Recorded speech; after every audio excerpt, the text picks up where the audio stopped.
Hello hi, this is Telugu politics. Tirumala laddu వివాదం చాలా పీక్స్కి చేరిందని మనం చెప్పుకోవచ్చు. అంటే దీంట్లో నిజాలు ఏమున్నా కూడా భక్తుల మనోభావాలు అయితే చాలా దెబ్బతిన్నాయి అని చెప్పుకోవచ్చు. అలానే చాలామందికి ఒక భయం అయితే పట్టుకుంది. మనం తిరుమల వెళ్ళి అంత పవిత్రంగా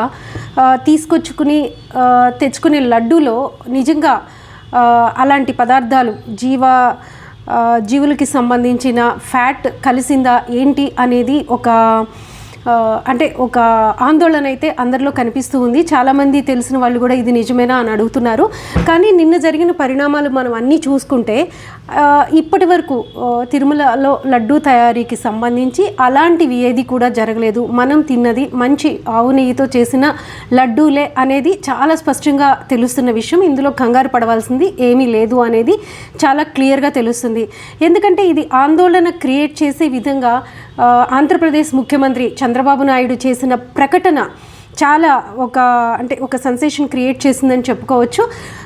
దాని మీద ఆయన ఏదైతే ఒక అభియోగం లడ్డూస్కి సంబంధించి అది గత ప్రభుత్వం చేసింది అని చెప్పుకుంటూ వస్తున్నారో అదంతా కూడా అబద్ధం అనేది మనకి చాలా స్పష్టంగా కనిపిస్తుంది.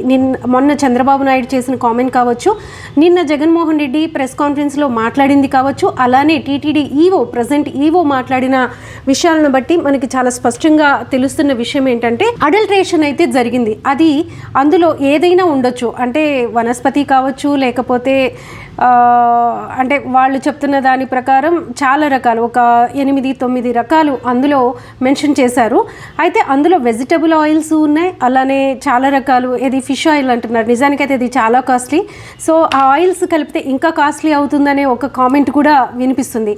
సో ఏది ఏమైనా కూడా ఇదైతే అడల్ట్రేషన్ జరిగింది అని చెప్పేసి చెప్తున్నారు. కానీ అది ఏమి అందులో మిక్స్ అయింది అనేది ఇంతవరకు ఒక క్లారిటీ రాలేదు. ఇంకొకటి ఏంటంటే ఏదైతే ఈ టీటీడీలో నెయ్యి వచ్చినప్పుడు జరిగే ప్రక్రియ, అంటే వాళ్ళు కాంట్రాక్టర్స్ ఏదైతే ట్యాంక్స్ పంపిస్తారో వాటికి తీసుకొచ్చుకునే సర్టిఫికేట్ కావచ్చు, ఇక్కడ వచ్చిన తర్వాత 3 అంచెలుగా నెయ్యిని చెక్ చేసి అది మంచిగా ఉంటే మాత్రమే తిరుమలలో దాన్ని ఉపయోగిస్తారు. లేదంటే ఆ ట్యాంక్స్ని క్యాన్సిల్ చేసి వెనక్కి పంపించేసేయటం. అలానే ఎవరైతే అది పంపించారో వాళ్ళకి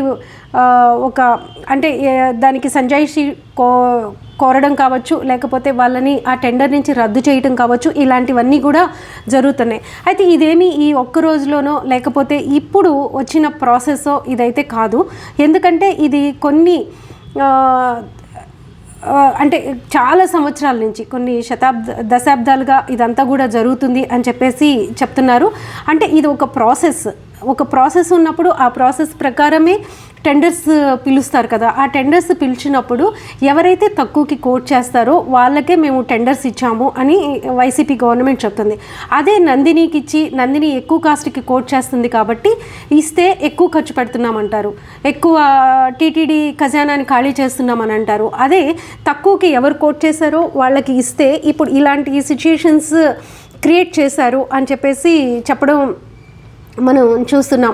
అయితే దీనికి సంబంధించి ఇప్పుడు ఏంటంటే అందరూ కూడా కోరుతుంది, ఇటు షర్మిల మాట్లాడింది, అలా టీడీపీ వాళ్ళు మాట్లాడారు, టీటీడీ వాళ్ళు మాట్లాడుతున్నారు, లేకపోతే కామన్ ప్రజలు కూడా దీని మీద ఎంక్వైరీ జరగాలని కోరుకుంటున్నారు. నిజంగా జగన్మోహన్ రెడ్డి గవర్నమెంట్లో మాత్రం అలా జరుగుంటే అది చాలా పెద్ద తప్పిదమే. దానికి భగవంతుడు చూసుకుంటాడు. అలానే అది ఎవరైనా సరే ఇప్పుడు నిజంగా చంద్రబాబు ఇది ఆయన రాజకీయ ప్రయోజనాల కోసం ఆయన ప్రజల దగ్గరికి ఆయన పథకాలు ఇవ్వలేక నిజంగా ఇలాంటివి అంటే జగన్మోహన్ రెడ్డిని ఇక కోలుకొనివ్వకూడదు, అతనికి దెబ్బ మీద దెబ్బ పడాలి అనే ఉద్దేశంతో ఇలాంటిది మాత్రం చేసినట్టయితే అది శిక్ష ఎవరికైనా పడాల్సిందే అనేది మనకి అంటే స్పష్టంగా అది మనకి, ఎందుకంటే అది భగవంతుడు చూస్తాడు. అలానే నిజంగా తప్పు చేస్తే ఎవరైనా శిక్ష పడాల్సిందే. కానీ ఇక్కడ మనం మొత్తం ఎపిసోడ్ అంతా చూసుకుంటుంటే అది అంటే జనాన్ని ఎందుకు, వెంకటేశ్వర స్వామిని కూడా రోడ్డు మీదకి లాగి జనాన్ని ఎందుకు, భక్తుల్ని ఎందుకు భయభ్రాంతుల్ని చేస్తున్నారు అనే ప్రశ్న ఇప్పుడు వస్తుంది. ఎందుకంటే ఇన్ని సంవత్సరాలు ముఖ్యమంత్రిగా చేసిన చంద్రబాబు నాయుడికి అక్కడ ఉన్న ప్రాసెస్ తెలీదా అంటే అందులో ఇంకొకటి ఏంటంటే ఏదైతే ఈ టెండర్స్ ఉంటాయో తక్కువకి కోట్ చేసిన వాళ్ళకే ఇస్తారు. అది ఒక్కటే కాదు, ఇప్పుడు ఇందులో టీటీడీ బోర్డు ఉంటుంది. బోర్డులో రకరకాల మంది ఉన్నారు. అంటే ఇటు తమిళనాడు నుంచి ఉన్నారు, ఇటు కర్ణాటక నుంచి ఉన్నారు, అలానే ఢిల్లీ నుంచి ఉన్నారు, ముంబై నుంచి ఉన్నారు, సభ్యులు చాలామంది ఉన్నారు. అలానే ఇక్కడ తెలంగాణ నుంచి ఉన్నారు. సో వీళ్ళందరూ ఆమోదం పొందిన తర్వాతే ఆయా కంపెనీలకి వీళ్ళు టెండర్స్ ఇస్తారు. సో ఇచ్చినప్పుడు మరి ఈ మెంబర్స్ అందరిది కూడా తప్పే అవుతుంది కదా. సో వాళ్ళందరూ కూడా ఇప్పుడు మాట్లాడాలి. ఇటు బీజేపీ నుంచి మనం చూసుకుంటే ఈరోజు బీజేపీ కూడా టీడీపీకి వత్తాసు పలుకుతుంది. సో మరి బీజేపీకి సంబంధించిన సభ్యులు కూడా టీటీడీ బోర్డులో ఉన్నారు. మరి వాళ్ళందరూ ఉన్నప్పుడు సో వాళ్ళందరూ కూడా ఇది నిజమే, జగన్మోహన్ రెడ్డి ప్రభుత్వంలో టీటీడీ బోర్డు ఇలా ఆమోదించింది, కల్తీ నెయ్యి లేకపోతే జంతు కొవ్వును వాడిన లడ్డూలు తయారు చేశారు అని బీజేపీ కూడా అంగీకరిస్తుందా? బీజేపీ సభ్యులు కూడా ఇందులో అంగీకరిస్తారా? మరి ఇతర రాష్ట్రాలకి సంబంధించిన వాళ్ళు ప్రతినిధులంతా కూడా ఉన్నారు. సో వాళ్ళందరూ ఏమంటారు? ఇవన్నీ కూడా పరిగణలోకి తీసుకోవాల్సిన విషయం. అయితే ఇక్కడ మనకి నిన్న జగన్మోహన్ రెడ్డి ప్రెస్ కాన్ఫరెన్స్లో చాలా విపులంగా ఇది ఎలా ఉంటుంది, ఈ ప్రాసెస్ ఎలా ఉంటుంది, ఆ ప్రాసెస్ ప్రకారమే జరిగిందని చెప్తున్నారు. అలానే చంద్రబాబు నాయుడు అయితే ఆయనైతే ఆరోపణ చేసి వదిలేశారు. అలానే టీటీడీ ఏదైతే ఈవో ఉన్నారో ఈవో వచ్చేసి ఆయన చెప్తున్న విషయం ఏంటంటే ఇది మొత్తం జరిగి కూడా రెండు నెలల పైనే అయింది. 2 నెలల నుంచి మాట్లాడకుండా ఎప్పుడైతే చంద్రబాబు నాయుడు కామెంట్ చేశారో ఇలాంటివి ఉంటున్నాయని, ఈరోజు ఆయన కూడా టర్న్ తీసుకొని జనాలను మభ్యపెట్టడానికి ప్రయత్నిస్తున్నారు అనేది వాళ్ళ ప్రెస్ కాన్ఫరెన్స్లు దీన్ని బట్టి మనకి స్పష్టంగా కనిపిస్తుంది. ఏది చంద్రబాబు నాయుడు కామెంట్ చేసిన తర్వాతే ఈవో శ్యామలరావు ఆయన టర్న్ తీసుకొని, అప్పుడు మొన్న చెప్పిన దానికి రిపోర్ట్ వచ్చింది చెప్పిన దానికి ఇప్పటికీ చాలా తేడా ఉంది. ఆయన చెప్తున్న విధానం ఈరోజు అంత కాన్ఫిడెంట్గా అయితే కనిపించట్లేదు. ఎందుకంటే ఒక ముఖ్యమంత్రి నోటి నుంచి ఒక కామెంట్ వచ్చింది, దాన్ని సపోర్ట్ చేసే విధంగా మరి ఎవరి ప్రోద్బలంతోనో లేకపోతే ప్రభుత్వ పెద్దల డిమాండ్తోనో లేకపోతే వాళ్ళ అధికారంతోనో ఆయన్ని చేశారో తెలియదు. కానీ ఈరోజు చెప్తున్న విధానం చాలా డిఫరెంట్గా కనిపిస్తుందని చెప్పుకోవచ్చు. ఏది ఏమైనా కూడా ఇప్పటికీ శ్యామలరావు అందులో జంతు కొవ్వు మాత్రమే కలిసి ఉంటుందనేది అయితే క్లారిటీ ఇవ్వలేదు. ఇంకొకటి ఏంటంటే ఆ ట్యాంక్స్ అన్నిటినీ కూడా వెనక్కి పంపించేశాము అని చెప్తున్నారు. దీనికి సంబంధించి ఏదైతే ఈ ఎదుర్కొంటున్నారో వాళ్ళు అయితే ఏఆర్ ఫుడ్స్ వాళ్ళు కూడా బయటకు వచ్చి మాకు శ్రీవారి మీద చాలా అభిమానం ఉంది, మేమైతే ఖచ్చితంగా అలాంటి పనులు చేయము, మీరు ఎప్పుడైనా వచ్చి చెక్ చేసుకోవచ్చు అని చెప్పేసి కూడా వాళ్ళు కూడా చెప్తున్నారు. ఇప్పుడు వీళ్ళకి వచ్చింది కూడా కాంట్రాక్ట్ May 15న ఆ సమయంలో వచ్చిందని చెప్తున్నారు. ఆ తర్వాత వాళ్ళు సప్లై చేసిన నెయ్యిలో వాళ్ళు చాలా ట్యాంక్స్ పంపిస్తే అందులో ఒక 3-4 మాత్రమే ఇలాంటి ప్రాబ్లం ఉందని చెప్తున్నారు. ఏది ఏమైనా కూడా ఇక్కడ అందరూ భక్తులైనా ఎవరైనా సరే అంటే తెలుసుకోవాల్సిన ఒక క్లారిటీ ఏంటంటే ఇందులో అడల్ట్రేషన్ జరగలేదు. అంటే మనం తింటున్న లడ్డూల్లో ఇప్పటి వరకు ఈ 5 సంవత్సరాలు కావచ్చు 10 సంవత్సరాలు కావచ్చు ఎప్పటి నుంచైనా శ్రీవారికి సమర్పిస్తున్న నెయ్యిలో లడ్డూలు తయారు చేసే నెయ్యిలో ఎలాంటి అడల్ట్రేషన్ ఉండదు. అలాంటిది ఏదైనా ఉంటే ఏదైతే ప్రాసెస్ ఉందో అక్కడే రిజెక్ట్ అయిపోతుంది. అది ఆ ట్యాంక్స్ వెనక్కి వెళ్ళిపోతాయి. అంటే మనకి మంచి నెయ్యితోనే తయారు చేసి పెడుతున్నారు అనే ఒక ఇది ఉంది.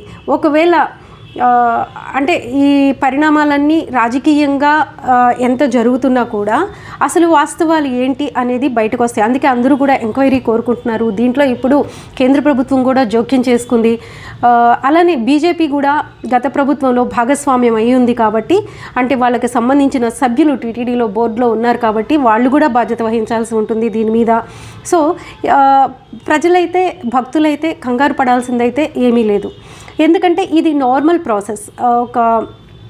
ఈ నెయ్యి రావడం, దాన్ని అంచెలంచెలుగా చెక్ చేయటం, వాళ్ళు కూడా సర్టిఫికేట్ తీసుకొచ్చుకోవటం, ఆ తర్వాత అంతా అయిన తర్వాత అంతా ఓకే అయితేనే ఆ నెయ్యితో మాత్రమే లడ్డూలు తయారు చేస్తారు. సో మనం తిన్నది కూడా అలాంటి లడ్డూలే, ఇందులో ఎలాంటి తప్పు లేదు. ఈరోజే కొత్తగా చంద్రబాబు నాయుడికి అడల్ట్రేషన్ కనిపించడం కానీ, అంటే గతంలో ఆయన ప్రభుత్వం ఉన్నప్పుడు కూడా దాదాపు 17 సార్లు ఇలా ట్యాంక్స్ని రిజెక్ట్ చేసిన సందర్భాలు ఉన్నాయి. అలానే జగన్మోహన్ రెడ్డి ప్రభుత్వంలో కూడా రిజెక్ట్ చేశారు. అంటే ఈ ప్రాసెస్ ఒకటి జరుగుతున్నట్టు మనకి చాలా క్లియర్గా తెలుస్తుంది.